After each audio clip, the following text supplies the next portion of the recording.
and Heavy D up in the limousine. Hanging pictures on my wall. Every Saturday, rap attack, Mr. Magic Molly Mall. I let my tape rock till my tape pop.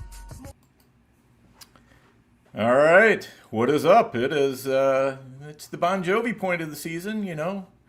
We're halfway there, living on a prayer. We hope your teams are living on more than prayers, though.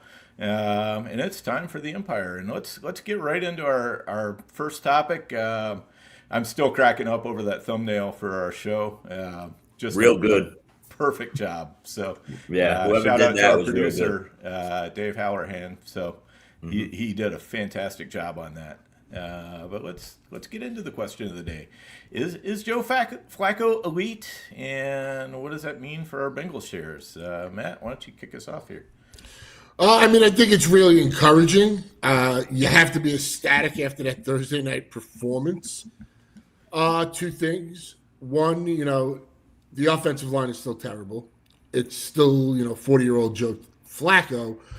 But if you have Chase, Higgins, even Brown, I think, can get buoyed by this. You're enthusiastic. The problem is, what did you do when Burrow went down? And I went on the Browning bandwagon because of that second game when he came in, what he did in the past. And I picked up Browning and I picked up Stafford, but I rode Browning for a couple of games, unfortunately. So if you went that route, you're probably still kind of buried and you're making that climb.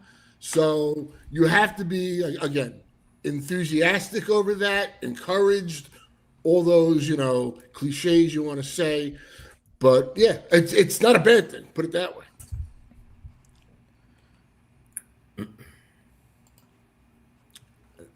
Dan? Anybody else want to Dan froze again?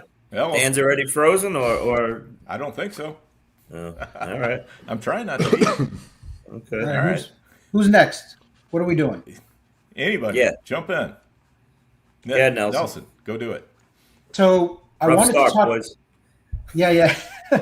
Well, it's fresh on my mind from last night. I wanted to talk about a couple of offenses, and it's just once again. Last year we had really good receivers getting injured last year, and it's very hard to find replacements at wide receiver. I believe that it's much easier with running backs and finding guys that are playable off the scrap heap. And with wide receivers, even though they look like a pretty good option, it's usually either the coach has to make them part of the game plan, or they need to have a good chemistry with the quarterback.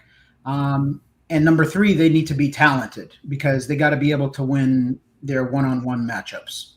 Whereas running backs, it's more of, if you're a decent running back and they block for you, you're going to pick up yards. You'll catch a few passes. You can get in the end zone, from the 1 yard line. So we have Mike Evans, major injury. I think he's pretty much out for the year. Broken collarbone, severe concussion, I thought. I can't believe, on the broadcast, they couldn't figure that out or even mention it. What was up? Nelson, 100%. Great call. What were they? They were calling it a hamstring. Oh, he might have re-aggravated the hamstring. I was like, he's not moving on the ground. Yeah. It was so odd. But I think what trick fooled him is just the fact that he didn't, it didn't really look like a bad fall or anything. I mean, it just kind of did. Like... He hit his head off of the ground, and they kept showing it, and they were like, what, oh, I hope it's not his re-aggravation of a hamstring. What? Yeah, no, once I saw for 2 seconds he wasn't moving, that's when I knew. I was like, oh, okay, this is serious. He's got a concussion here. So, with him, I feel bad for that situation, but, it's kind of like, okay, what does that look like without Mike Evans now, next man up? And I think Tez Johnson, even though, he's very light in the ass, he's electric, I think. It's He also doesn't know where he's going on half the plays. How many times did he run into another receiver last night? Yeah, he doesn't really know the playbook too well just yet, but the kid is athletic, right? And he continues to make plays. So I think that he could be a pretty good option moving forward. And I think it's, like I said, I started by the conversation by saying, like, it's very hard to find wide receivers off the waiver wire that can be sustainable. He's one of those guys that I think can be sustainable in this offense. Baker, I thought, I'm going to give him a pass. He didn't look good last night, really off with his throws and everything, but the dude's been money all year, so I don't think we can be too hard on him. I found it interesting, too, with like the injury reporting this year and just in general, the reporting. Abuka, right? Hamstring ruled out last week, and we're talking multiple week injury, and all of a sudden we get like Friday, hey, return to practice. So everyone's just kind of like, what? Like, where did this come from? Mm-hmm. And then Saturday we get a report that it looks like he's going to be like a game time decision. They're going to work him out pregame, and we're going to see if he can go, which, when watching that game, he came out first drive, and I was like, all right, cool. Like he's out there. Let's see what he looks like. And then the next 3 drives, I'm pretty sure he didn't play a single snap, which got me really worried because I played him. I took the chance and decided to play Abuka. You had yourself covered, Nelson? Tez Johnson. Tez. Can I just jump in real quick with Tez Johnson? With this Tampa Bay passing offense, that's going to open up things for the waiver wire tomorrow night. But, Tez Johnson was a huge ad last week, Nelson, right? I don't know how many leagues. I think he's probably about 85, 90% in prime times. Not 92. 92, yeah. So he's not even going to really be available. It's going to wind up working out real well. Tez Johnson was my main focus. In fact, last week, I picked him up in a lot of big spots, and I never played him because I got scared off on Saturday with the news that Evans was looking like he was definitely going to play. And then the Abuka news came in that he was going to go, and I was like, oh, man. So I got out of the Tez Johnson business. I didn't drop him, but I went to the waiver wire in a lot of these leagues, picked up Chris Moore on Saturday night, played him. But now it looks like Tez Johnson's going to actually stay on a lot of my teams, as well as everybody else here that picked him up and our listeners. So, I agree here. But I think it also does wonders for Cade Otton at the tight end position going forward now, too. I don't think Chris Godwin's going to be around for a while. This fibula injury is probably something that's going to, be a little long-term. And Evans is obviously done. And what does it do? We got a banged up Emeka Abuka, but, this kid's going to be wide receiver, a top 10 wide receiver rest of the way coming out of the bye. The whole passing game completely changed in Tampa. The arrow has to be pointing down a little bit on Baker as much as we all love him. Yeah, just because you mentioned Cade Otton, I was kind of shocked in one of my gorillas. He was available and Hawkinson was available. And I put more money on Hawkinson. I didn't get him, but I put $99 on Otton, and it went unopposed on Wednesday night. And I'm not like a big Cade Otton guy, but I think honestly, Matt, I honestly think that's because it was just a 1 week fill-in. You had to look at Cade Otton. I went and picked him up for the same reason. I said, all right, this is a good play for this week.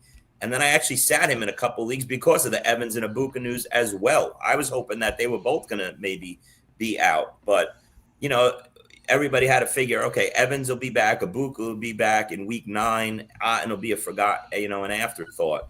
But now it looks like both of these guys, like I said, are going to stay useful in this Tampa Bay offense. Yeah, we've seen this movie before with Otton last year when injuries hit. He's going to be a low end tight end 1.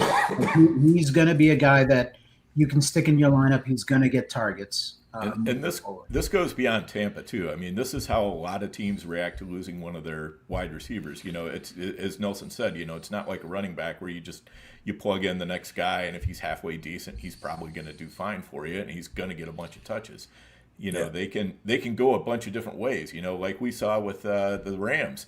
They started running 13 personnel all the time with Puka out this Sunday, and McVay is talking about, we might do some more of that going forward. It'll be on a game by game basis. And I'm like, great. Now you can't count on anybody, but other than Puka, obviously, and Adams. But still, it just shows how teams will react different ways to wide receiver injuries than they will with running back injuries.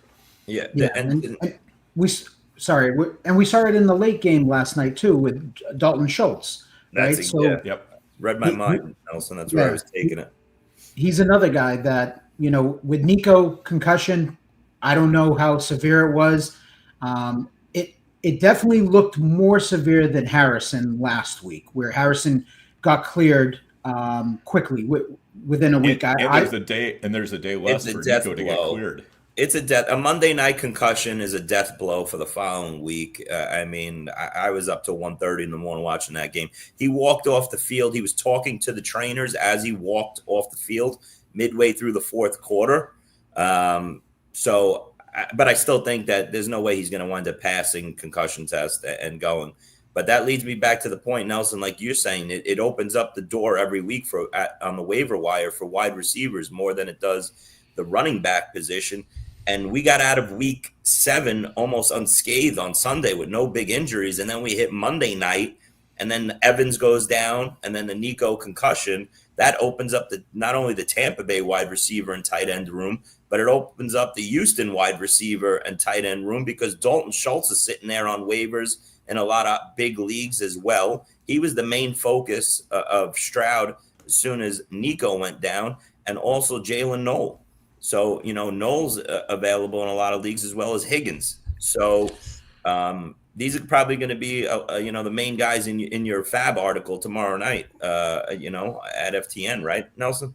Yeah, if you have a problem at tight end in your starting lineup, then you're the problem because what I'm noticing is if you don't already have the answer at tight end, there's a lot of good streaming options that you can pick up right now. You got Oronde Gadsden putting up a monster game. That was a mistake on my part. I thought he was just going to become irrelevant once Disley was back and Quentin Johnson was healthy. I didn't think that he was going to be very involved, and I was wrong. Disley was the guy that was removed from the equation. He didn't even play. And Gadsden was out there pretty much like 70% of snaps. So, Gadsden got more than twice as much snaps and routes as Disley and whatever their other tight end was combined. What was it? 3 weeks ago when Gadsden had like his breakout game that everybody started picking. I think it was either week 2 or week 3, and I went and I picked him up in a lot of spots. And then he had a slow week, I think the week after, and maybe one more, and I dropped him in like 50% of the leagues I had him. That's probably going to, bother me all year long is those Gadsden drops. But a lot of people did it because he's available in a lot of leagues. Going through my leagues this morning, he's available in a lot more than I thought. So Gadsden's going to be a big add. But you're right, Nelson, that tight end position, you shouldn't really be having a problem there this year at all. Let's throw Noah Fant into that mix as well. I'm sure you were going to bring up his name, but now in this Cincinnati offense, Noah Fant with those other guys out, he dropped 15 fantasy points as well last week, and that he might be a nice solid third option in the pass game on a team that has no defense, and they're probably going to play a lot of high-scoring games. Let's just go back to Gadsden real quick. I mean, I did the same thing like Chris was saying. And in the NFFC, I kind of threw him back when I needed to get like a receiver and stuff like that. But in the FFPC, I kind of lucked out because I spent like over $100 on him there. So I was reluctant to cut him. And he blew up. And if you look, he's got more yards now in the season than Travis Hunter. I think he's got like 130 less yards than Warren.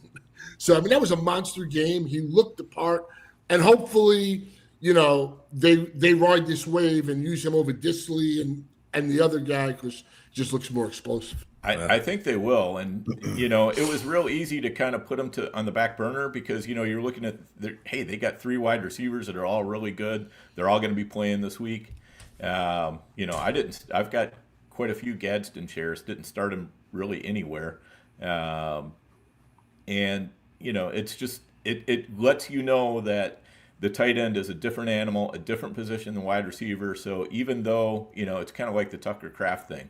Even though there's 100 different wide receivers running around there and getting targets and everything, Kraft is still part of that offense, and he's going to be a big part of that offense because he plays a different position. I think that's probably the same thing that's going on with Gadsden. I'll throw another tight end that nobody's talking about. We haven't heard his name really all year long. I think I scooped up the rest of the remaining shares, so I'll freely talk about him because I don't think I'll be bidding. Anybody will be bidding against me. But coming out of the bye here, Isaiah Likely, he played 90% of the snaps 2 weeks ago. And if Lamar's under center, they might want to change this offense up a little bit here. You might get another tight end in the mix that is reliable because I love Isaiah Likely when he's fully healthy, and I think he's finally going to be there coming out of the bye. Just a matter of if Lamar is going to be there with him. Yeah, it's just another option. I like I said, I think there's a ton of options. You shouldn't really have an issue at tight end. I think the biggest issue is wide receivers, though. I think that it's starting to thin out a little bit with all these injuries. And, like, for example, like with Houston, like I look at it and I'm like, okay, you got Jalen Noel. I want to say Noel, but I think it's Noel, right? It's Noel, yeah. So, like, I'm Portuguese, so Papai Noel is Santa Claus in Portuguese. So I want to keep saying that. So Noel and Higgins, like, these are 2 rookie wide receivers that they drafted pretty high, and you figure that they would start involving them, especially coming off the bye week. I kind of, in the back of my mind, had a little bit of hope for a changing of the guard, especially with Christian Kirk out. Which came out of nowhere, by the way, Christian Kirk. He's done. He's done. I dropped him on all my teams. He just can't stay healthy. Noel was the Tank Dell replacement, so that's what's bullish for him. Even though he was the one that was drafted later than Yes, Higgins. Higgins is a second rounder. It doesn't look like anything's going to happen rookie season here for Higgins. But Noel, whatever Christmas, whatever you want to call him, what do you call it? He was the one that was popping last night off the screen. See, and that's the thing is, like, Higgins to me looks the part because there was a couple of times where Seattle was playing like press coverage with the corner on one side to Higgins, and Higgins was beating his guy off the line of scrimmage, and he, Stroud overthrew him on that one, what could have been a touchdown down the sideline. But that's the issue is with like a guy like that. It's frustrating because I don't understand as a coach, like you look at Hutchinson, right? And then you look at a guy like Higgins, and I don't get why Hutchinson's playing over Higgins. I just some of these things that coaches do, I get the veteran guy, he's been there, knows the system. He's rookie. The Parker Washington. That's a good comp, actually. Yeah, it's just frustrating because like Hutchinson doesn't do anything out there. Like you know what I'm saying? Like he's not getting open, he's not separating. So yeah, that's the tough part with like these young guys. But I wanted to mention that what I've noticed, it happens almost every year in fantasy. It's kind of a trend where a rookie wide receiver that basically was not doing anything the first half of the year always pops off in the second half. There's always somebody. You can go back to like Garrett Wilson with the Jets. He was doing nothing his rookie year, and then he popped off. Amon-Ra St. Brown, same thing. There's always guys, and I don't pretend to have the answers. I'm just putting it out there that that's the type of player that we should be looking at to put on teams is kind of like a young, probably rookie wide receiver that potentially like could see his role change. Like Luther Burden would be an example. I did it with Loveland last week. We talked about it. Same Loveland, thing, tight end position. Jalen Knoll, Higgins. I still think like those are the type of guys you should be looking for. Jack Besh with the Raiders. He hasn't done crap, and he's the last 2 weeks he's played, he's been out there, right? But if they trade Myers and things change and they go with Pickett instead of Geno, and they just say we're giving up this year, like he's another kid that was drafted pretty high that like could come on, second half of the season. So that was basically like one of my observations that I wanted to bring up, is that to help people, with their fantasy teams is, you kind of need that veteran, receiver, like a Sterling Shepard, for example. If you want 4 for 42, Sterling Shepard is your man with the occasional touchdown. Okay. And I'm not necessarily trying to shit on him. I'm just saying that, he's capped. Like, he's been in the league a long time. He is what he is. It's the rookies that are the unknown. And even though they have no floor, like that's the type of guy that I gravitate to, that I want to stick on my bench, because if they do turn into Amon-Ra St. Brown, okay, or like a Garrett Wilson, and there's many others, then you've got something. Now you've got a guy that is a top 3 wide receiver going into your starting lineup, and it becomes a more formidable lineup, down the stretch. Yep. Fair enough. All right, guys, let's get to our first break, and we'll be right back.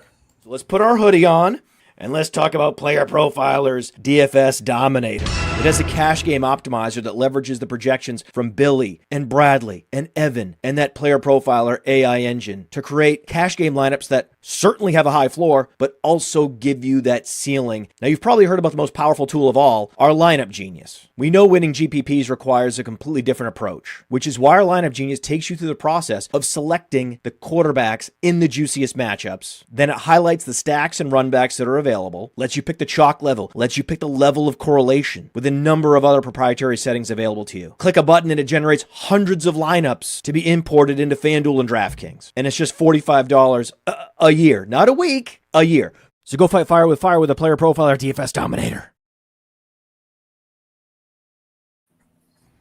All right, we're back, and I just want to start off talking about one guy that is near and dear to Chris's heart, and one guy kind of near and dear to my heart. So both of them play for the Bears. We kind of touched on Colston Loveland, but last week for the first time he wasn't practicing on a limited basis, and we saw him basically double up Kmet on snaps and everything. I know Kmet went out in the fourth quarter with an injury, but it looks like that injury might keep him out for a week or two. So I think it's wheels up for Loveland here. Huge.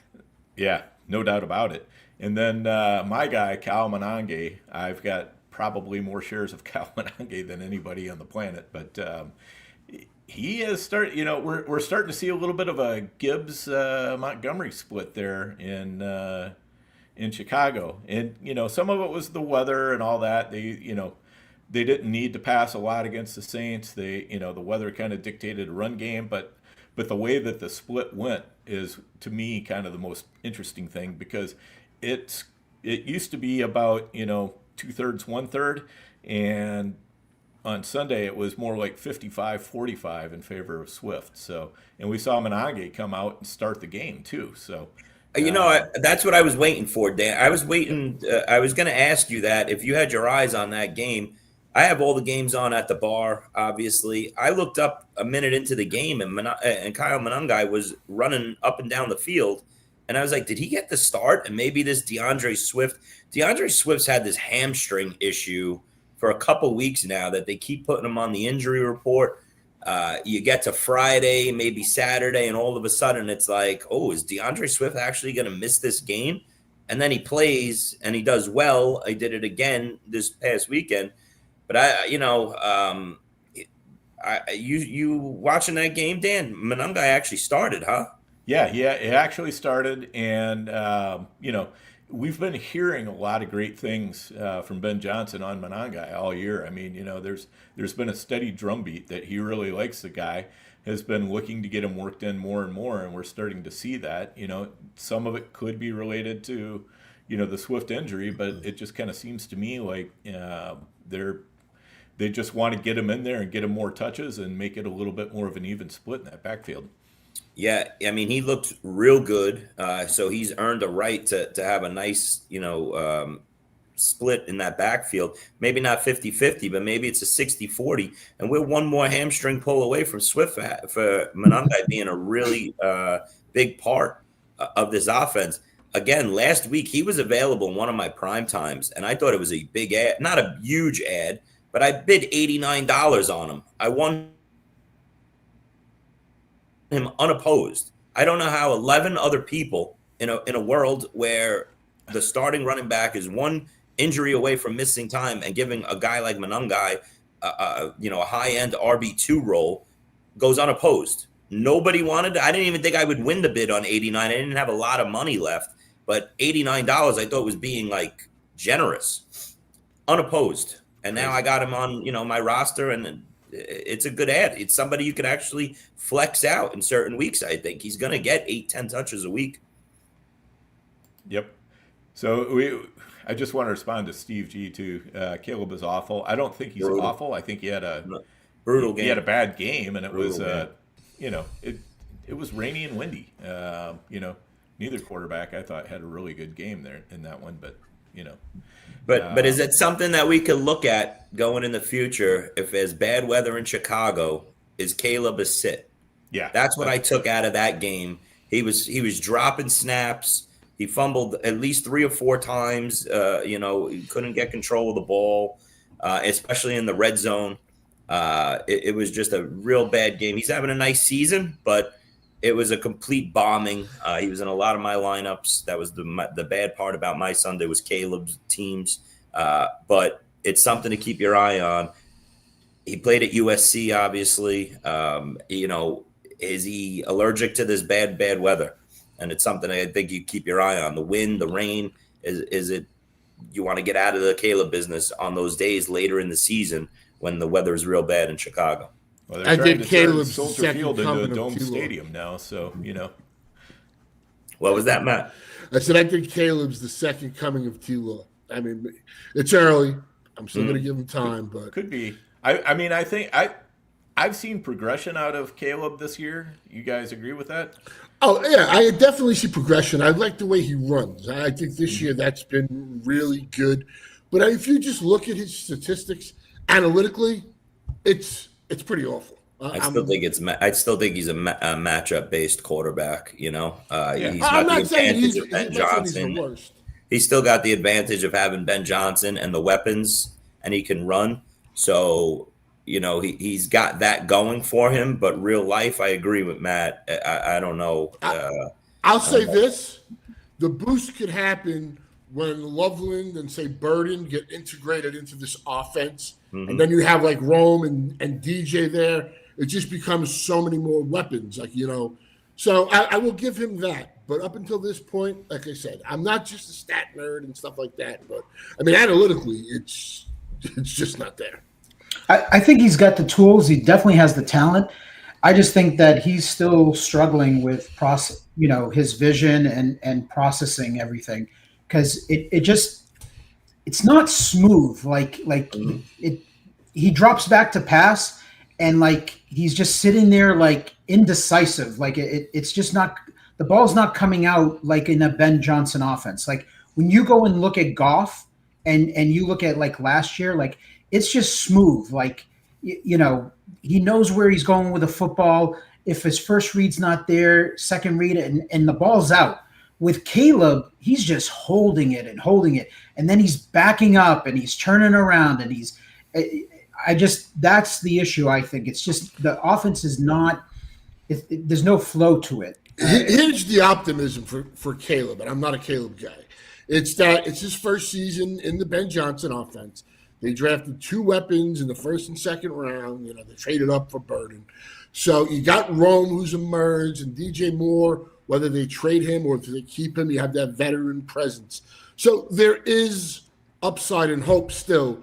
I need to start seeing it on the field more. I like the running, but everything Nelson said, basically. To Nelson's point, it looks like he doesn't really start processing until he hits the last step of his drop.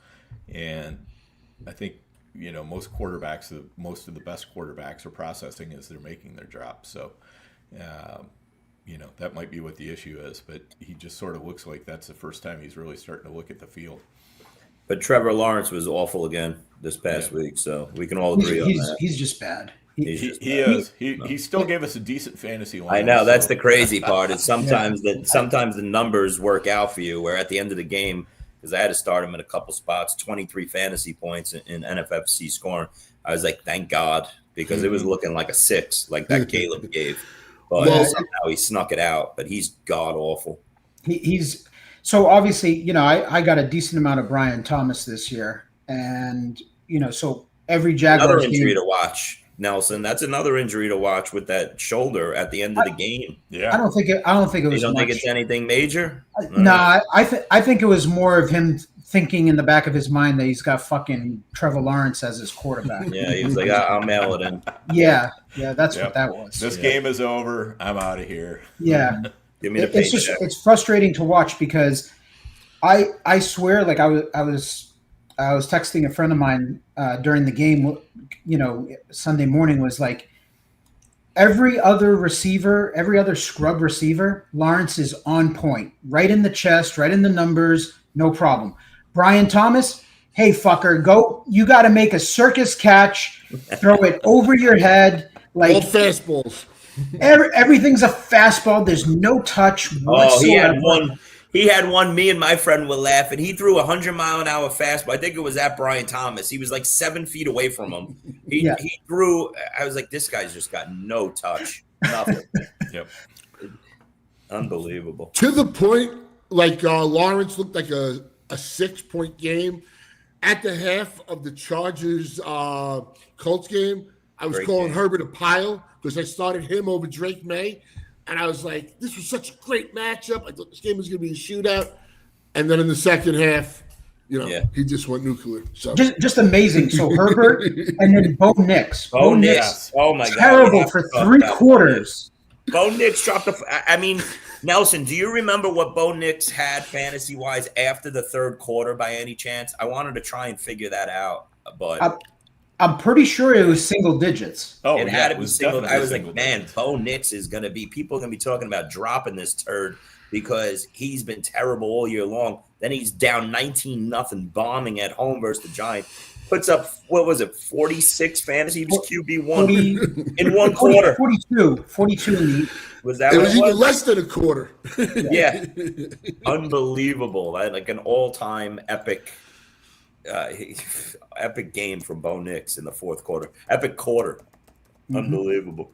And now he's got Dallas coming up too. So, you know, Bo Nix will be starting. Can we talk about can we touch base on the Broncos offense of very frustrating. Again, that's another thing like that. Watching that, I feel like Peyton's getting too cute. He's rotating all these guys, right? So you've got Mims in there. You've got Pat Bryant in there. They're finding ways to get targets to the freaking fullback, okay, in the offense. Like, and then I don't know if it's Beatty or Bidet or however you like. Dobbins and Harvey look good enough. Like they're good. Just let them play. Why are you even involving this other guy? There's no flow to that offense. And then the other thing too is like he's got Bo Nix under center. Like Bo Nix needs to be in shotgun and like just run like a hurry up offense. Like he'll be in better rhythm that way. It's just So That's another offense that right now Nelson, to that don't- point, Nelson, Bo Nix should be treated like Dart is in New York over here. And Bo Nix, like that, that touchdown that they scored late in the fourth, where he was in the shotgun, gave the fake sweep, to a running back, and then took off like a running back and walked it in from like the 20-yard line. If he doesn't do that 5 times a game, like Nix should have 10, 12 carries a game as a quarterback. That's where his value comes in, and then he mixes in the pass like that. But Nix's floor should be really, solid if Peyton was using him the right way. It's just been a mess, and it also has been a mess lately for J.K. Dobbins. But you look up, and J.K. Dobbins also has Dallas as well, and it's a start all Broncos type week. But if these guys bomb again here, and it's going to start looking like start to bench these guys. Dobbins came off, had a nice start to the season, but it's he's slowed down a little bit here. But this is the week to get back on track. Yeah, I mean, just real quick with the Broncos backfield, I thought it would be Ingram and Kamara. It's like Nelson said, it's Bidet and this white fullback. And in the last 3 games, Harvey has 10 attempts and 9 targets. Like, I mean, it just seems like they have playmakers. Like you said, Dobbins looks really good. It seems like that offense could run really well through that. But yeah, and Harvey looks really good. He makes some mistakes sometimes, but he also looks really good a lot of times too. And the Bidet guy he doesn't really do anything for the team. I mean, they found their 5-minute back or their 2-minute back. We'll say for Denver. All right, guys, I think it's my turn here. Apologies to the listeners. I'm struggling today, a little sick here, but all credit to me for gutting out this podcast. I'm a warrior. It's not the Michael Jordan flu game, but it's close. Yeah, Nelson. But not all heroes wear capes. But I'm here. So, my observation was really more in our leagues here. Last week I touched on that we were entering the 3 biggest weeks of fantasy here, 7, 8, and 9, and it was really gonna be where you separate the men from the boys here in each league. And even though I said that and I believed it, it was so true this past week. If you look in your leagues, I looked across all my leagues, the separation that occurred in week 7 here between the top teams and the bottom teams were unbelievable. Like, this was a week, I thought it was going to be low scoring when you were watching those 1:00 games. Like, yes, we had a great Thursday night game with a ton of points. Those Chase and Higgins and Warren, everybody involved there. A lot of people started Flacco and Rodgers in a lot of leagues too. So big points. You went into the 1:00 games on Sunday. They were slow, and I was like, all right, this is going to be a dud of a week. And then there was some real nice performances there. The 4:00 games were great. Okay. The Sunday nighter was crappy. And last night, studs showed up. So, you saw like the top 4 or 5 teams in each league drop 170s plus. The bottom 4 or 5 in each league were like 85 to 100. And now you look at leagues, most of my leagues, and you see like a 200-point gap from the top 6 down to the bottom 6. And now it was a huge separation week. And I think you could solely look at the first round here. Okay. If you were the Jamar Chase, Gibbs, CMC, Bijan, Amon-Ra owners, okay, you kept climbing up. Okay. The teams that have been struggling all year long struggled again and fell even further behind. The Genti owner, the Saquon owner, Brian Thomas first round, Drake London even struggled this past week. Followed up with the Jonathan Taylor again explosion and the JSN great game. Okay, all these owners that have those players took further steps forward. The other teams took further steps back, and now you saw, the gap in these leagues. So that was my observation: is that the hot teams continued to stay hot, the cold teams continued to stay cold, and now we're into week 8 where there's 6 buys, and you might see that again. I mean, Chris, Okay, you can go, Nelson. I'll go after you. I wanted to ask Chris a question. So to piggyback off of that observation, Yeah. That was also an observation of mine, is that if you were lucky enough to have a draft pick in like the top 5 picks, Top 5. you avoided the landmines this year. And I think we can start coming to a conclusion that Brian Thomas looks like he's going to be a bust. Malik Neighbors, unlucky, not a bust, but just unlucky. So if you're in the back half of the draft, you ended up with Chase Brown a bunch of times. You ended up with Malik Neighbors. You ended up with Nico Collins too was on his way to a nothing game before he got hurt, and really hasn't done anything all year, right? From what I haven't really noticed. Like one game or something. I don't have him on Nelson, throwing Derrick Henry. I was trying to get my point across. Yeah, kind of like what you were saying, but you're saying it a little better here with the top 6 this past week compared to the back end of the draft, minus the Puka owner. But Puka was on a bye, and Puka is hurt for a couple of weeks. But yeah, you're right. Because in that back end, that 8 to 16 range, unless you were the lucky owner that landed on Puka, landed on Jonathan Taylor, you're in trouble. And those are the guys. You weren't pushing up Jonathan Taylor, though. ARSB. Some people threaded the needle with ARSB and Puka, but I feel like Amon-Ra was like 7 to 10 ish. That last Vegas. The thing is, Taylor wasn't getting pushed up necessarily. I didn't really see anyone. Nelson, necessarily like second round hit. JT was my guy. Yeah. But, that's just me, I guess. I'll say this. I think it was more from week 4, after week 4 to week 7, these last 3 weeks. I know Dan sent us a text of one of his team that was at the bottom, and now it's at the top in points. And I've noticed this over the last couple of weeks. Kind of to Chris's point, where it's been extreme. I spoke with Nelson on the phone about this yesterday, too. He mentioned it. I agree with him. My teams were, again, like Chris was saying, like 170 to over 200, or the bad teams were like around 100. And, so I've seen that change over the last 3 weeks. And I do agree. This 6-week bye, if your team is set up for it well, I think you're really going to have an advantage. And even in the next 2 weeks. So I've seen the shift on at least my teams and how that's played out. So, getting some players healthy is probably helping a lot of teams. I mean, we can throw Kittle out of this conversation because he did nothing for nobody, but he blames Shanahan. Yeah, but you got CeeDee Lamb back. Igbuka doesn't end up missing time after all. We thought we were getting Mike Evans back. That was another almost Kittle-esque performance. The old guard really struggling, right? Terry McLaurin, Mike Evans. We talked about those guys that we were trying to avoid in that 3rd, 4th round. The old guys. Devontae Adams is carrying the flag for them. Yeah. But Terry and Mike Evans just bust seasons.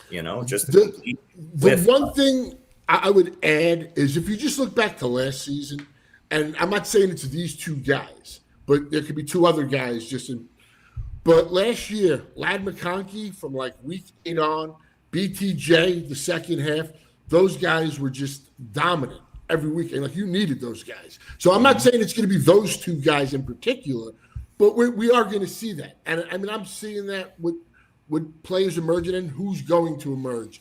But, if you made a move in these last 3 weeks and you're in that position, I think you got to be very encouraged. It's just the same players through 7 weeks that have been consistent, and that's what's carrying you. You look at the second round of drafts. When you look at the second round, we just went through it, and you were in that back end, and you came around. Chase Brown, Derrick Henry, Bucky Irving went down. Brock Bowers has been a bust. Ladd's been he's had a couple good games. The answer was really Josh Jacobs and obviously Jonathan Taylor. T. Higgins slipped into the late second round. He's been the arrows pointed. I know we touched on Cincy's offense and Flacco. That I thought, obviously with Jamar Chase looking unbelievable, 23 targets, and everybody taking a step back and breathing okay now as the number 1 overall pick, Jamar Chase, you're not worried at all anymore. The biggest thing that I took out of that game as a big T. Higgins owner is, wow, T. Higgins is saved. You know, like we're back in the ball game as T. Higgins owners, you know, because Flacco's going to get the ball out. He's not going to be put up Jamar Chase numbers here, but I'll take 6 for 90 and a touchdown every week in that offense from T. Higgins. So it's just been it's been a real death blow, that second round, unless you're the Jonathan Taylor or Josh Jacobs owner. And that was the thing I was going to say, Chris, was that Jonathan Taylor, I didn't think necessarily was getting pushed up ahead of Chase Brown, Henry, Bucky Irving. It was kind of like him and Jacobs. They slid a bunch of times, and I'm looking at like my best teams, and they look nasty because they're Bijan with Jonathan Taylor or Gibbs with Jonathan Taylor. Yeah, and you're like you look at that, and I'm sure I'm in leagues with teams that are built that way, and you're like, how the heck do you beat that? Like those are like 2 monster running backs, and then if you figured out the wide receivers, you know, later, like in 3rd, 4th, 5th round, like, and then maybe added Mahomes, and then you're cooking. Not even Mahomes, Dan. Like you could have punted back with Dak and you know what I'm saying? Like Dak, Drake May, like you're doing fine, and then you take like a Kraft and a Ferguson or Tyler Warren. Those teams are going to be very hard to beat because you look at the back half teams and you're like, okay, in order for me to beat the Bijan, you know, Gibbs owners and the guys that even like McCaffrey, right? He was going anywhere from like pick 5 to like 7, 8, right in that range, and then McCaffrey with Jonathan Taylor, because middle of the second round, that was kind of the sweet spot where you take either the Jacobs or the Taylor if you decided not to go McConkey or A.J. Brown. Right. So I just feel like obviously you got to be a good, you know, fantasy owner, good player, you know, draft well. I give people the credit, but I'm just saying, like, luck of the draw, you know, your back half teams versus the front of the half teams, is night and day.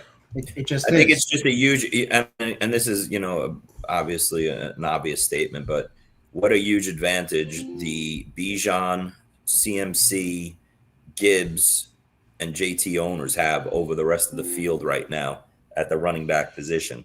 If you went early first round running back and followed up with that combination, Nelson, you're 100% right, because at quarterback, you really can't do much wrong. Like, you know, and same thing with tight end. There's so many good tight end picks later on, the Fergusons, Crafts, Warren, these guys with a good quarterback like Dak, Mahomes, all that is the right combination as long as you hit on good receivers in the middle rounds. Okay. Well, you mentioned that. I think something we haven't talked about is if you're like in it in points, I don't know what the record, even if you got like a 500, if you're 4-3, 3-4, yada, yada, whatever. But Addison's back. He's got 2 games with over 100 yards out of the 3. Rashee Rice just came back. Mm-hmm. So, I mean, these are guys that will be changing the landscape for the wide receiver going forward. I mean, I think Rice has, you know, got double digits in 10 straight games dating back to, you know, I guess the last year and a half or 2 years, whatever. So, I mean, there are things, if you have, you know, if you're at that point, there's help on the way. The Rashee Rice point, while we're on it, Matt, if you stayed alive and you were in a good spot in your leagues and Rice is back on your team, you're about to take off. You played it right. The Rashee Rice, for the people that drafted him, where he was going on the board the last 2 weeks, if you took your shot on him and you're in a good spot right now, points wise, record wise, whatever, you just added, you know, like a second round wide receiver. And to that point, I wanted to sneak in one of my other observations was, I think you're in a real trouble. It's not going to be you know, what you hoped if you're the Xavier Worthy 3rd round owner. There might be some weeks where he pops and he gets the 4 for 100 and a touchdown, but he's not going to pay off that 3rd round price that we were all drafting him in the last couple of weeks of the season. Yeah, I think that might be right. I'm just sorry because this was something I really wanted to talk about. Mm-hmm. I mean, they seem to really want to get Rice that game. Like it was a Rice game. I think the Raiders had like 3 first down. It wasn't competitive. They weren't even covering the tight ends. I mean, Kelsey had that huge play. Cool. Noah Gray was wide open. So after that game, it didn't look promising, and he does have a hill to climb, but I don't think he's dead yet. Yeah, and the encouraging thing about Worthy is he got more snaps and routes than any other wide receiver. Basically, you could probably take any other 2 wide receivers from KC and add them together for that game, and they got about the same number of snaps and routes as what Worthy got by himself. So I think that's an encouraging sign. Obviously he didn't do that much with them, but again, this was a game where the Chiefs ran out to an early lead, and then we're able to pretty much just shut it down after that. So a lot of everyone's routes were kind of empty calories after a certain point. Yeah. Who's next? I was going to. It's me, right? Yeah. I believe. Well, I was going to start off with a funeral for a friend, but we're going to put that on the back burner for the next round. Yesterday morning, it was pretty much. It wound up being all over Twitter later in the day. Our thread was pretty heated. I want to start off. I put my name down as the man in black because I know, some people get a little offended when I talk about certain players that they love. And look, Drake London was the NFFC darling. I had Drake London as my wide receiver 6th. I didn't draft. I took BTJ and Neighbors over him. I wish I drafted London over BTJ. I wish I drafted Puka and Amon-Ra over London. So I'm not a London hater. I'm not a London fader. But like I said, over the summer, it was brought to my attention. It didn't take me off of him. But now we have like a year and a half worth of data of Darnell Mooney on the field versus Drake London. And it's not a coincidence. Coincidence happens once or twice.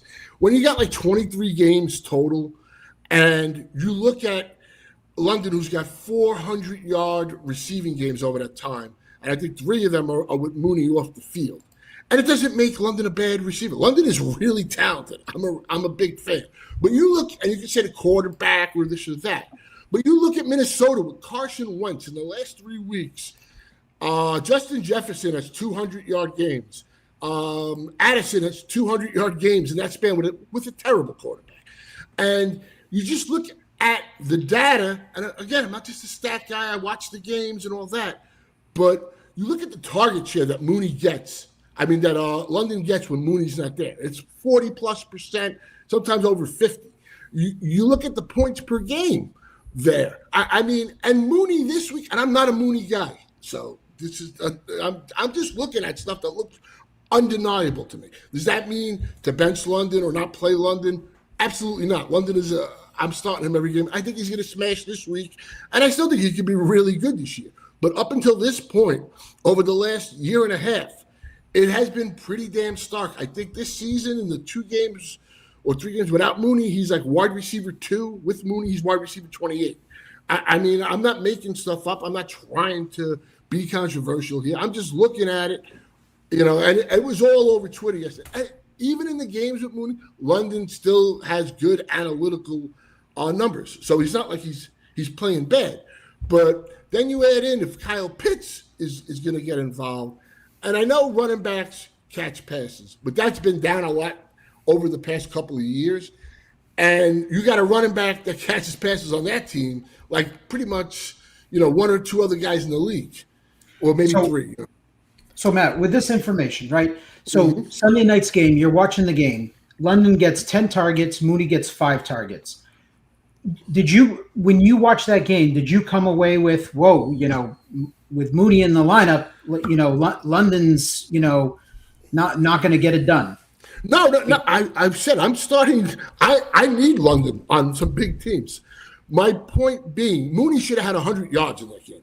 Penix didn't play well. He threw a pass that Mooney had to extend on, but it was beautiful. It was right in his hand, and it went right through them. And that was a huge play.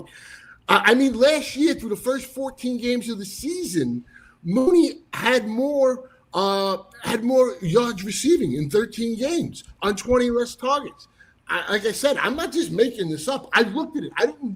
This was brought to my attention, and I followed it. It didn't take me off London. But, I mean, I don't know. It just seems undeniable. You can't just say I just want to ask you a question. So Does this mean that London is a finished wide as a receiver top one 5 for you, wide Matt? Is that receiver. the point? So London finished. Hold on. London finished as a top 5 wide receiver last year. Okay, so that wasn't. Did he finish as a top 5 because Mooney, missed whatever games? And then like my next question is like this information, like how is it actionable? Like, are you gonna like sit London when Mooney's I'm never active? sitting London. I'm never sitting London. But to my point, London, look at the last 3 games when Mooney either left very early or missed the game. That's when he went off. He had 178 yards the final week of the season versus Carolina. He had a 100-yard game before that. I'm just saying you can't look at that and say, it's not nothing. I'm not. I never said to bench him. I never would. So Matt, if Jordan Addison missed some time, wouldn't Justin Jefferson get more targets and have bigger games? But Justin Jefferson does it with that. Jordan Addison. He's got 128 yards and 100 and something yards in the 2 games with Addison. Okay. I mean, Puka still bowls. But London just finished as a top 5 wide receiver last year as well, Nelson just said. And this past week, I mean, you're just looking at the fact that, he had 10 targets and most of them were terrible quality. Is that London's fault that Penix was way wild when he was throwing the ball to London? I don't think so. I mean, if you told me that, like, small sample size, but hey, it's a game with Mooney and London both playing.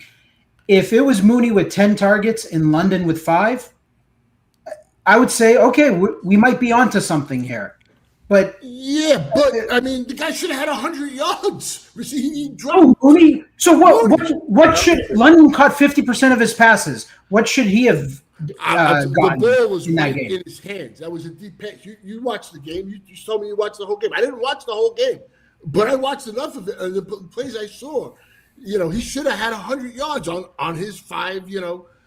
It's. I'm not saying not to start him, but you look at it. He had 800. He was getting out. He had more yards than him last year until he got hurt.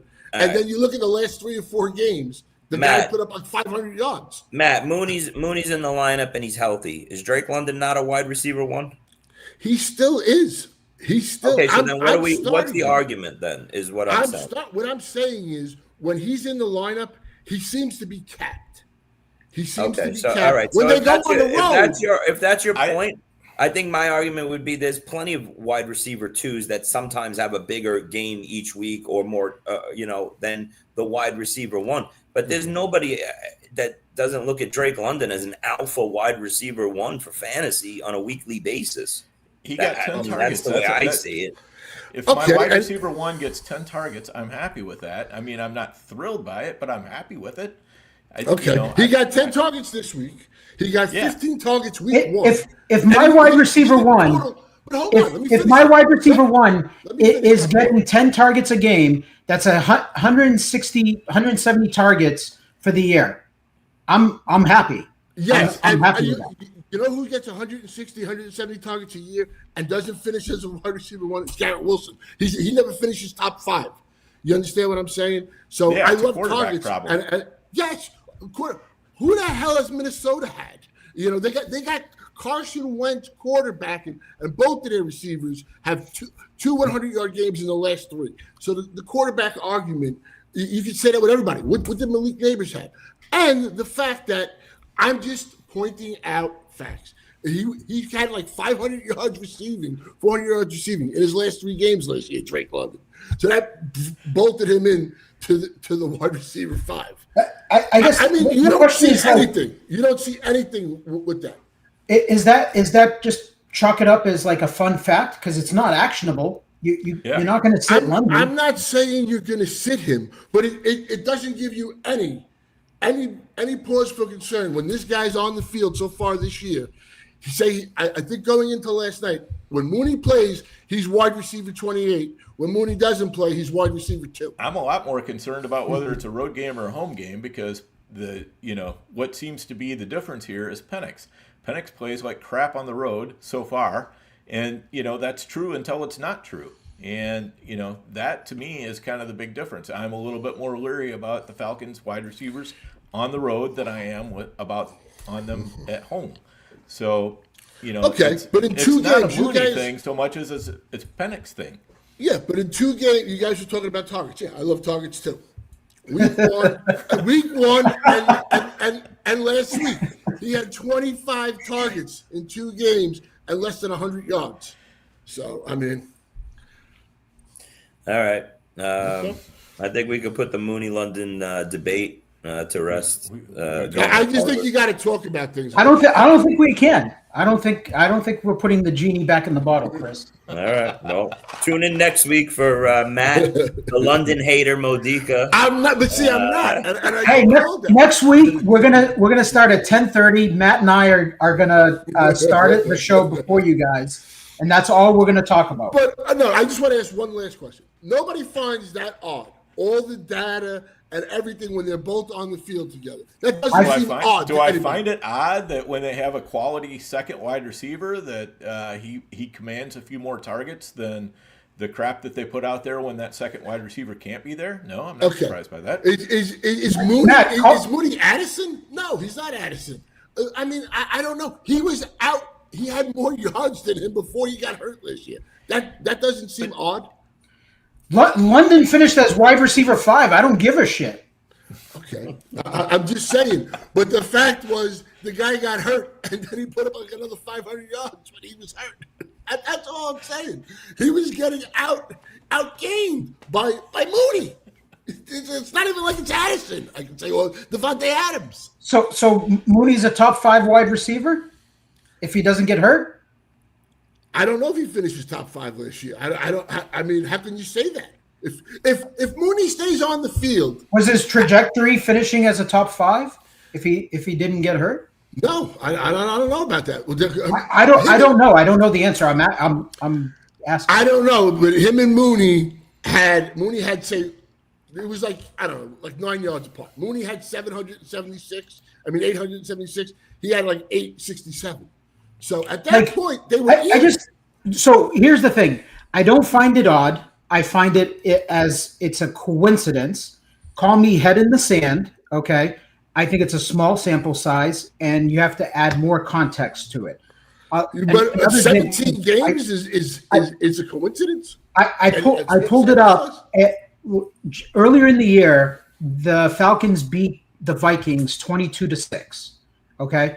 They were winning that game pretty much the whole time. They were running the ball. They weren't really putting the ball up in the air. Mooney and London were in that game. Both didn't really do much. But to help that narrative of London having bad games when Mooney's in the lineup, I look at that situation as they were winning that game. They weren't going to throw the ball. London's ceiling is capped when the Falcons are just trying to run the ball out. Well, any receiver's capped when the team's trying to run the ball out or the game script goes that way. I don't think that's a valid argument. I don't know. You look at the first read shit, the target shit. It's just mind-boggling. It's like cut in half. You look at the points. You look at everything I'm saying. And I'm not saying this to shit on Drake London. I just find it really like crazy how it is. All right. I don't know. Mooney played 16 games, according to what I'm looking at. Mooney played 16 games last year.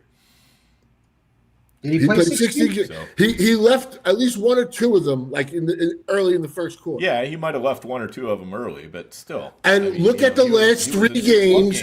Good thing Mooney missed a couple of games because that helped London get to top 5 wide receiver. London put up 300 yards in 2 of those games. Come on, Matt. That's not what helped him finish as a top 5 wide receiver. That was a third of his production over the first 13 games of the season. What are you talking about? I'm making a valid point there. He put up 300 yards in 2 games. He had less than 900 in 13. He had less than 913. He puts up 302. I mean, come on. When the guy wasn't on the field, we can let it go. We can let it go. But I just so last year, whatever you said, final 3 games. I'm sorry. The final 3 games Mooney missed. He had 178. He had 105 London in like his last 2 games. Last 2. That's his last. And Mooney didn't play. Mooney left the first 1 game, I think, super early, like early in the first quarter, and the second game he did not play. Okay, so what I want to go back and do for the next show, okay, Are we really going to go back for another show on this? I mean, I think the listeners are saying, please definitely know. Yeah, I want to know where was London at? Screamed in week 1, so I just wanted to bring this point back up again because it was all over Twitter yesterday. All right, and I thought it was relevant. Let's move on to something else. Nelson, what else do you have for us? London was a top 5 wide receiver last year. And my other thing I want to know is where was London before? What wide receiver in fantasy was he? I actually do want to know that. I do want to know that after the first 14 weeks. Yeah. What wide receiver was Mooney and what wide receiver was London? That I would like to know. Yeah. Other than that, we have a homework assignment for next week. Yeah. Other than that, I have no more observations. Okay. I'll throw one out there. I think we're probably looking at an interesting situation in Carolina. First off, we got Xavier Legette, might be a closet cokehead. Nice reference. He had his best game as a pro when Coker comes back. So, I mean, I think we know he still does blow. Sorry, let me rephrase. Oh, Jesus, Dan. Cokehead, blow.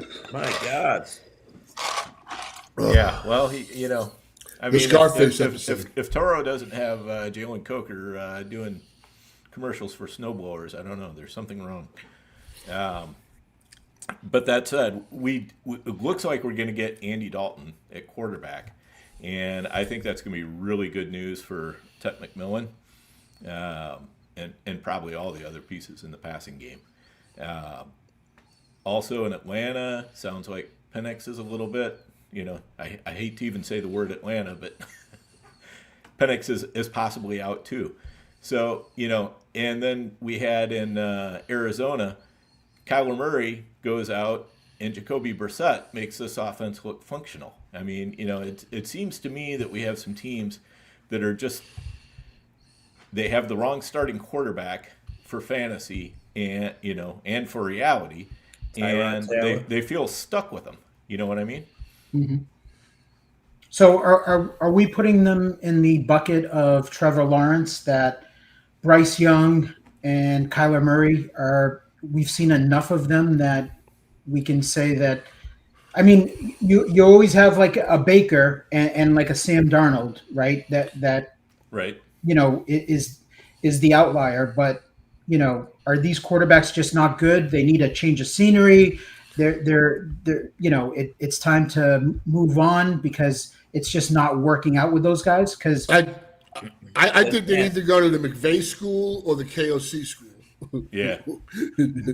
Basically, we're seeing that with a lot of quarterbacks in football, with the Sam Darnolds of the world, where you just, they come into the league, they're 21, 22, they're overwhelmed, and then they bounce around a little bit. They learn more. They settle in as a little bit of a veteran. They get a different type of offensive mind. They understand the game and the scheme more. And then their talent that we saw when they were in college, as stars in 19, 20 years old, it hits them when they're 25, 26, 27, like that.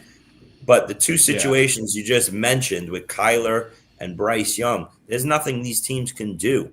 Okay, they're not going to, Arizona's not going to turn over the franchise to Jacoby Brissett.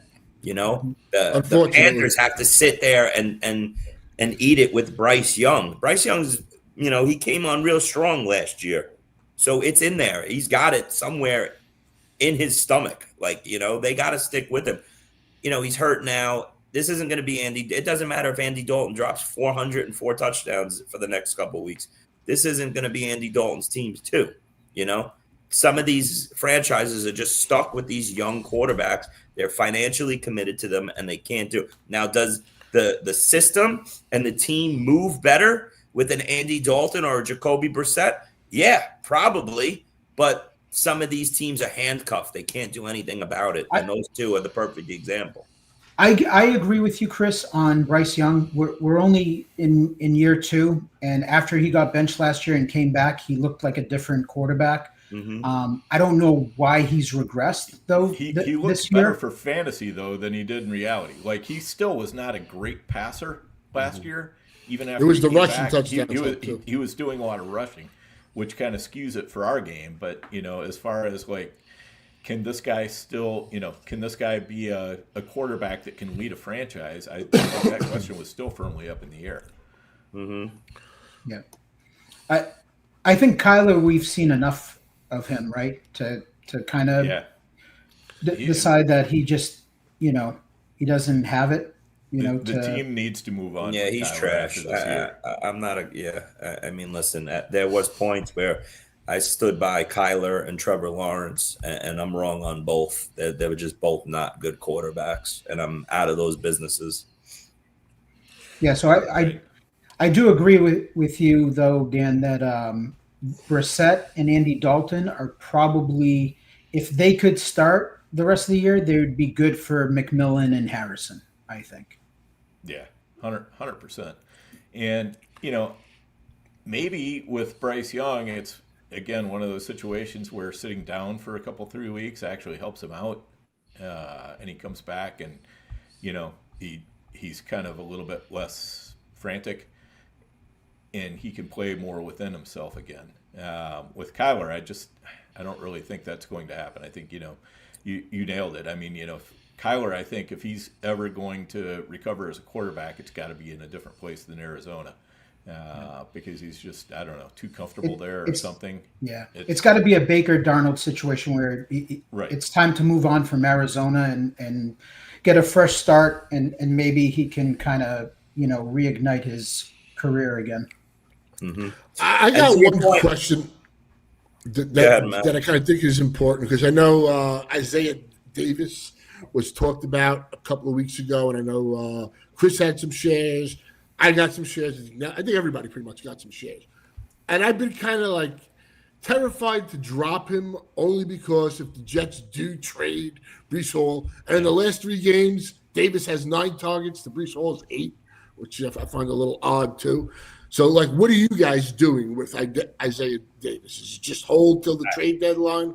Yeah, I know we're jumping around topics here, but Matt, I could tell you, I have all the Isaiah Davis shares, like I said, but last week in Fab, you get to this point of the season with injuries and the bye weeks and stuff, and there's that last guy, that 20th man on the roster, and he just happens to be it. And then you hit these weeks where your defense is on a bye, right? And now you got to drop something to get a defense or a kicker or something like that. And unfortunately, last week, Isaiah Davis in a couple of leagues was the guy I had to let go. I didn't want to let go. I'm sitting there. I'm like, some rosters you just don't have a cut, but you have to drop somebody, and it's a bad drop. And Isaiah Davis, for me, fell in that range of, God, I don't want to let him go. And sometimes your mind in these leagues is like, all right, I have 15 shares of Isaiah Davis, and he's not doing anything that would warrant him getting on my starting team, but he is a running back and he's one hit away from being a useful piece. And you sit there and you're like, all right, I have 15 shares of this guy. If I drop him in 2 or 3 leagues and he blows up and Hall goes down, at least I still have him for 12, or something like that. I'm sure you guys think like that too. That's how I do. And I let him go in a couple of those leagues. And then, you see Hall get banged up on Sunday, and you're like, Jesus, that sucks. But he's a useful piece, There's no doubt about it. It's somebody that you want rostered as your RB6 or 7 on the teams at this point of the season. Play out that scenario, not so much a Breece injury, but play out the scenario that Breece gets traded. What kind of workload and for fantasy, what do you think Isaiah Davis is? In terms of how we would view him? Yeah. I'd say a mid to late RB2 in that 18 to 24, just based on volume. You know, we saw Michael Carter step in 2 weeks ago, right? It didn't work out after that, but Mike Carter stepped in. He got, what did he have, a 14, 15-point fantasy game? He could catch the ball out of the backfield. You know, when you're in the backfield and on even a team like the Jets and and you're on the field for 75% or more, you're going to fall into some of these games where you're 12 to 18 fantasy points. That's something I want sitting on my bench, Nelson. So would you go ahead, so if he gets that opportunity and you're saying that he's like a mid RB2, back end RB2, you're looking at him as like, I'm starting him over J.K. Dobbins. I'm starting him over Pollard. I'm starting him over Kamara. No. I'm saying that, you know, in these type of leagues, you wind up, you know, it's just a piece that you want on your bench, Nelson. I don't know how I was trying to make actually a point, Chris, that I would start him over those guys. Like, I would value him moving forward over those guys because he can catch the ball, so he's gonna get targets, and I actually think like he's actually a pretty good player. So I could see it where if he's got like the full workload to himself, I think he's like fringe RB1. I think you just mentioned a couple names that, you know, like Kamara now with the Kendre Miller injury. I think he's going to be more valuable, right? He's not going anywhere. He doesn't want to get traded. So I think it was more of the names that you mentioned.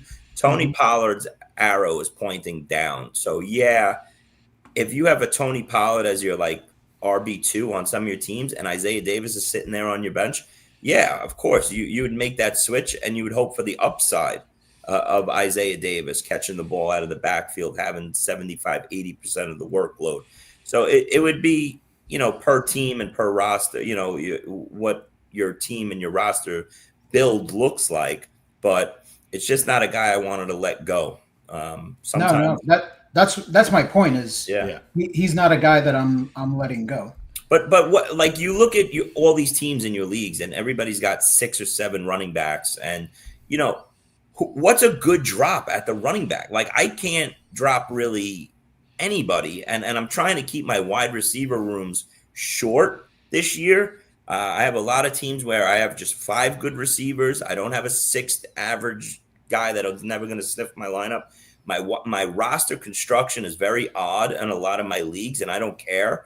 I have a lot of leagues where I have 4 quarterbacks, 3 tight ends, 3 quarterbacks, 4 tight ends. So something's got to shrink, and we're all hoarding these backup running backs. They're all valuable because of the one hit away approach. So what are you dropping? You know, that's how a lot of my rosters are built. And unfortunately, like I said, Isaiah Davis is a guy, but all my running backs that don't play on a weekly basis and are on my bench are Isaiah Davis types, you know? So the way I look at it, when I have teams like that where I just have like a tough drop, but I need to make a drop to fill in a defense, kicker spot, quarterback, tight end, whatever it is, I think that's where you have to go through each running back situation and say, okay, I got all these like really high-end handcuff type running backs, and you have to ask, okay, if something happened to the starter, what's the scenario? Like, what type of workload is this running back going to get? Is somebody else going to mix in? Is he going to get the passing down work or not? Is he still going to be in a committee? Because if all those answers to that is yes, he's a lot easier to drop, because the guys I don't want to drop is that if the starter goes down and I say this guy's a game breaker, I can't drop that guy. Right. And Nelson, that's 100% accurate. That's a great comment. I do the same thing. That's the way I think. But you run into these situations. My running back rooms, okay, for the most part, are any of these guys droppable?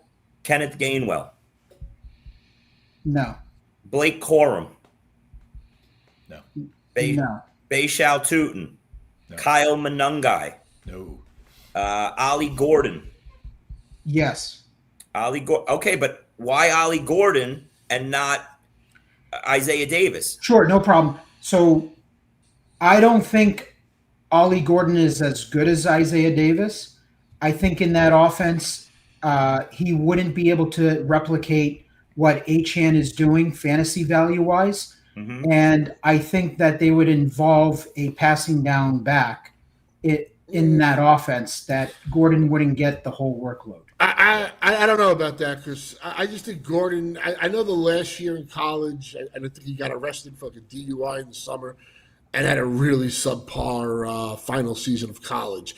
But the year before that, he was the man, and he could catch passes, and he was just a beast. So I think he the Hubbard program, basically. Yeah, I think he would be given every opportunity, and they would ride that horse if it became available. I agree they'd give him every opportunity, but I think Nelson's right that I don't know that he has the skill set that can succeed in a super significant way. I mean, that offense is and that team are circling the drain. And, Gordon is not the style of player who's going to be able to make a lot of hay in that kind of situation, I think. That's not to say that the Jets' offensive situation Right, yeah. But at least is much better. Yeah, but top of my head, didn't like the year he won the Doak Walker, and I know they didn't throw the ball. I don't think they threw the ball. He had like as many catches as Genty. I mean, he was pretty phenomenal. He had like a 2,000-yard season. Yeah, so I think this is the guy we got to see. I guess the thing for me is that the Jets' offensive line is much better than Miami's. Mm-hmm. And from what I've noticed in limited touches, when Gordon's touching the ball, he doesn't stick out to me. Like, he doesn't do anything for me. Whereas I've seen little glimpses, even dating back to last year with Isaiah Davis, where I'm like, if this kid got an opportunity, this kid would be good. Yeah, I think a lot. I guess my point is most of our running back rooms, most fantasy rosters are built with all those guys as your 4, 5, 6s, right? So they're all the same names, and they're all one hit away. And it's just a preference. Like, I actually agree. I'd keep Isaiah Davis over Ollie Gordon, but these are the choices you're making when you have to make a cut for a defense or a kicker or something like that. These are the guys that go. I would much rather drop my 6th receiver, but my rosters aren't built that way. I mean, another guy. If you in NFC, though, you were saying you roster a lot of times 3 tight ends, right? Yeah, but I would be more likely in NFFC to drop one of those tight ends, whichever one I'm not going to be using that week. Because there are always tight ends in NFFC, and they're usually pretty cheap on the waiver wire. The problem with dropping a running back is it's like throwing fresh meat into a pool of piranhas. You're never seeing that running back again on your roster. Sure. I had to drop Theo Johnson, and I didn't want to drop Theo Johnson, but I dropped Theo Johnson this past week in a handful of leagues. If he's your 3rd, Chris, he's a lot easier to drop than Gordon and Davis. Sure. Yeah. Well, Chris, go back to blue. Go back to blue. Yeah. You were saying I'm just saying that's another guy. He's sitting there. He's unplayable. But these are he's your RB5 or 6, and it's another guy you don't want to cut. He's the same thing as Isaiah Davis. Javonte Williams goes down. You got a guy that you're like, oh my God, I plug him right in. He's 15 points a game in an offense. He could catch the ball, everything like that. These are all the running back names. So my point to all you guys was, what running backs are fringe? Nelson said Ollie Gordon. Okay, another guy I'm going to throw out there that is rostered 100%, and I still can't fathom why, is DJ Giddens. Okay? Well, I can see that because if something happened to what's his name, okay, but that's always the answer, Matt. What happens if this guy? Yes, no, but I'm saying that's what we're holding these guys. That's what we're holding Jaden Blue for. Is basically that if JT went down, I don't think Amir Abdullah is going to be the guy that's going to be running the ball. No, but I think it's going to be a little bit more of a. That could, and I'm going to bet on the talent. I'm going to bet on the Giddens, But that could be a committee.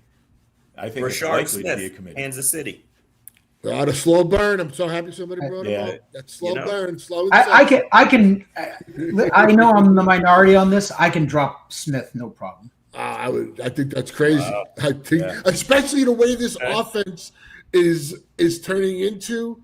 I mean, I don't know. It looks like they're getting him more and more involved. It's a slow climb. But we have 20 rosters, like you said, and there's no way in hell I would be cutting that guy.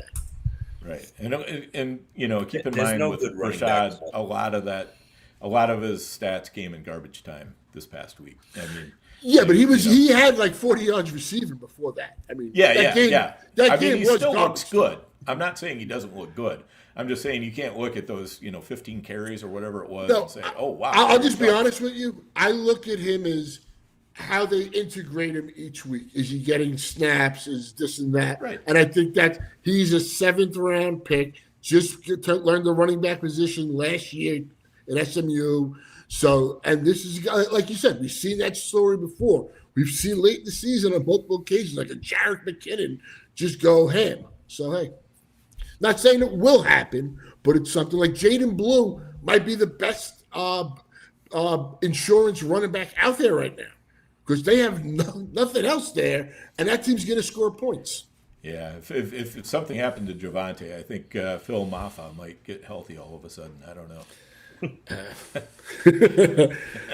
You don't like Jaden Blue at all? I mean, I'm not the biggest Jaden Blue. No, I do like Jaden Blue, but I don't think he's cut out to be, a bell cow back or anything like that. They're going to have to bring in somebody else. But you don't have to be a bell cow back, especially in a good offense. Well, I think just for the conversation of what Chris brought up as far as like who's droppable, that's my thought process is I look at running backs as if he's got the potential to be a bell cow running back, that could be a total game changer for fantasy. Mm-hmm. I'm not dropping that guy over a guy that has value like Brashard Smith, but is in a 3-way committee and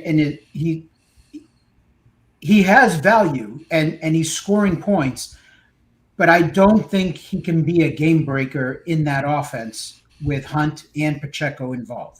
Well, yeah, but I mean, you got to put the same scenario out there for Brashad Smith. Is that somebody in front of him goes down, and now it's a 2-way committee rather than a 3-way committee.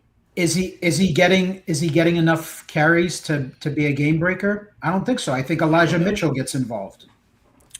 No, I think Smith stays in his role. I think the role grows. I think slowly he doesn't all of a sudden become this like bell cow back and he's getting 20 touches a game. No, but I don't think in PPR you don't need to be. It's more about pass catching. I mean, that guy in the open field is where he'll do the damage.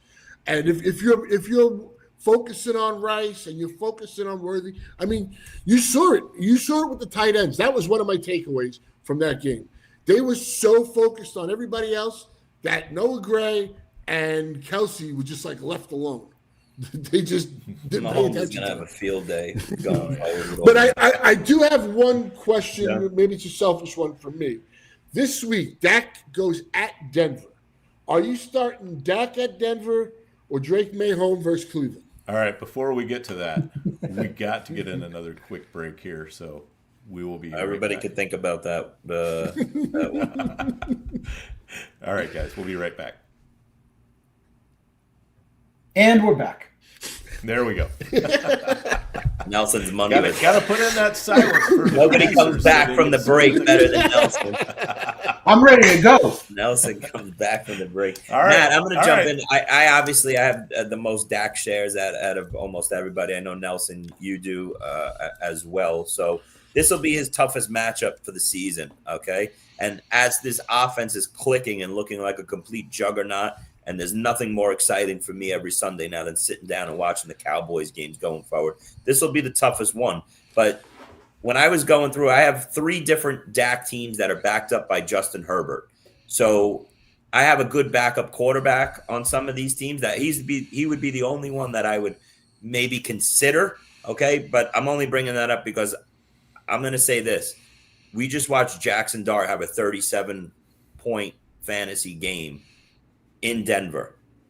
I'm not sitting Dak Prescott for anybody right now going forward that's not named Patrick Mahomes or maybe Josh Allen.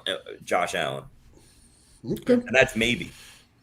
I think that's fair. I mean, I think the Denver defense can definitely be beaten, and especially when their offense plays like crap, as it often does for the first 3 quarters of the game. So, I would go with the Javonte over receiving yards. That's my tip of the week. yeah. All right. So my answer is I'm going Dak over Drake May, because I think with that game being at home for New England, that offense for Cleveland is terrible outside of Judkins. And I think New England's defense is playing really well right now. They can keep that game close, make it kind of an ugly game. And I don't see where Cleveland can just rack up points on New England to make Drake have to put the foot on the gas. Whereas with Dak, I can see Denver putting up quite a bit of points on Dallas, and Right. Dak's going to have to keep them in the game. Guys, we all play game script. That this is the Dallas offense with Dak and these guys. This is what this is what we signed up for. This is what we wanted. This is why we drafted all these guys. Okay, it's not even you look at the Dallas. Oh, it's Denver's D. Surtain's going to be on Lamb. Is this going to be no? Denver's going to score points. Dallas is going to have to try and keep up. They're going to have to throw. I don't want a New England Cleveland game that's 20-7. I don't want to be involved in that game. So it's Dak for me. Okay. All right. Here's your answer. There you go. All right. Anybody else got anything else?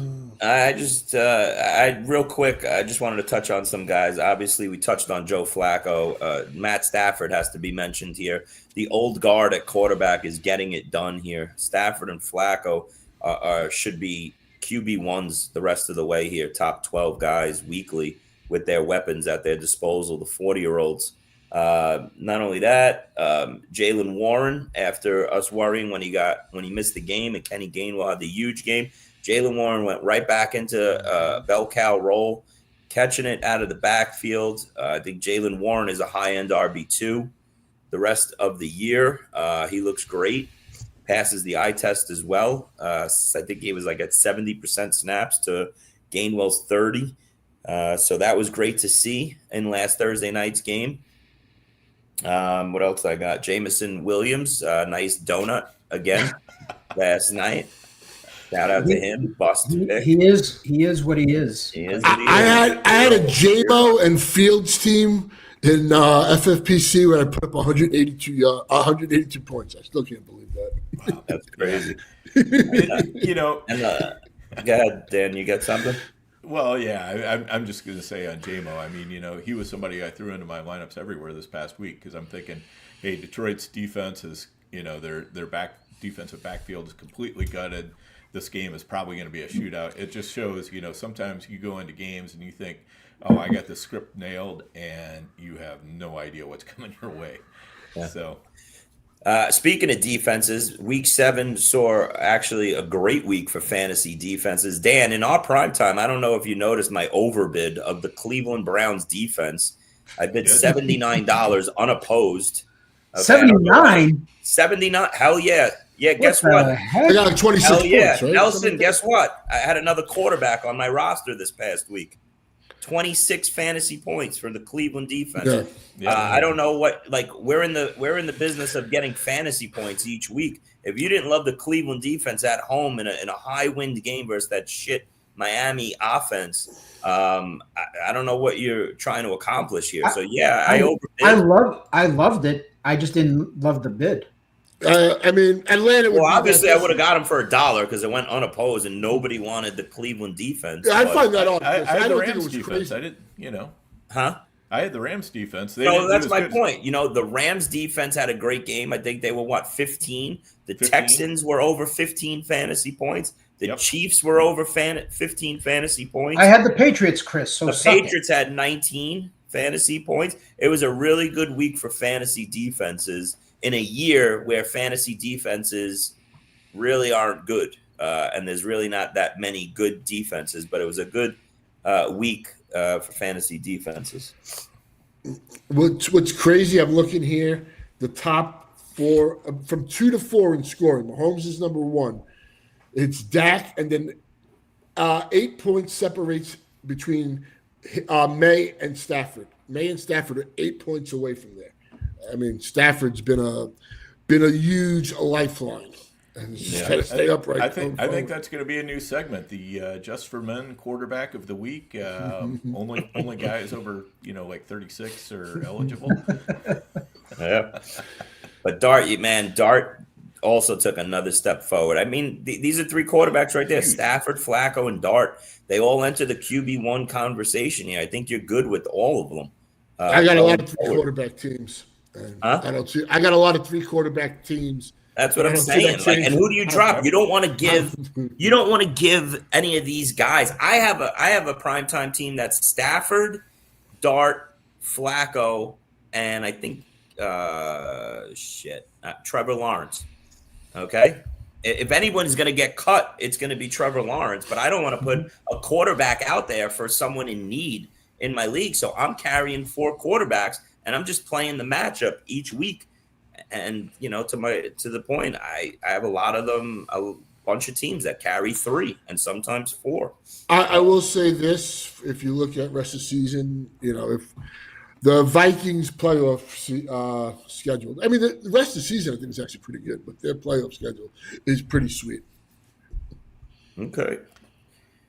Last thing, and I know I keep just want to get these out. The dead zone running back this year. Everybody talks about the dead zone, right?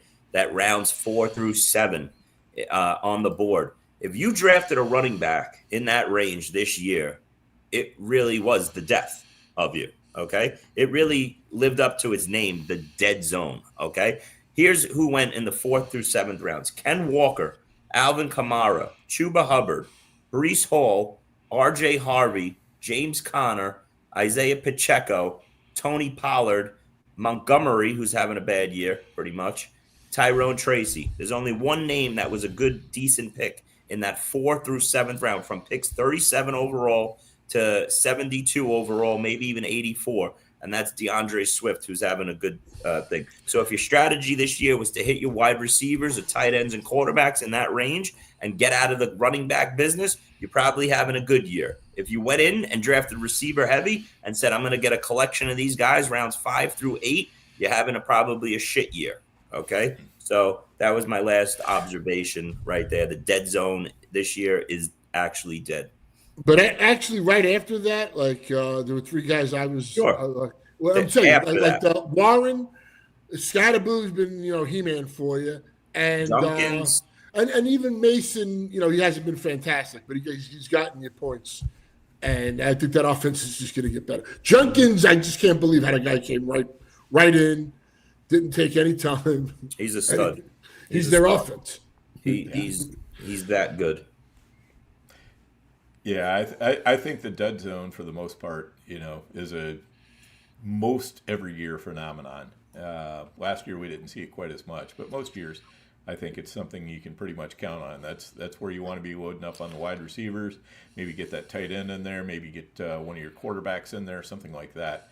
And the post dead zone that Matt was talking about, that's where you really want to start hammering those running backs. You want to get a running back early, and then you want to sit there and hammer from about rounds 8 through 11 or 12 on running backs, because the wide receivers you're getting there are mostly forgettable names, and the running backs you're getting there are the ones who really have a chance to pop. Yeah. All right, boys. All right. I think we're about done for this episode, huh? I think so. All right. Well, again, enjoy it by Mageddon. Yes, exactly. 6 teams on bye this week. I feel pretty good about it, to be honest. Yeah.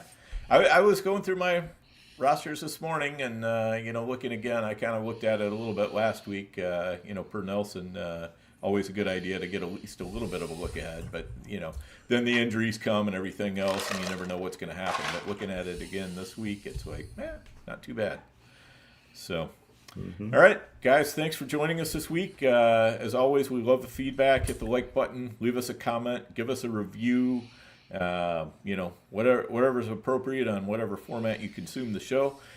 Good luck to everybody in the Empire this week, and we will see you all next week. Hey, I want to thank you for being part of this broadcast. If you have any thoughts on it, leave a comment. If you enjoyed it, make sure you leave a like. And if you want to see more shows on the Player Profiler channel, subscribe to it. That's how we know you want more.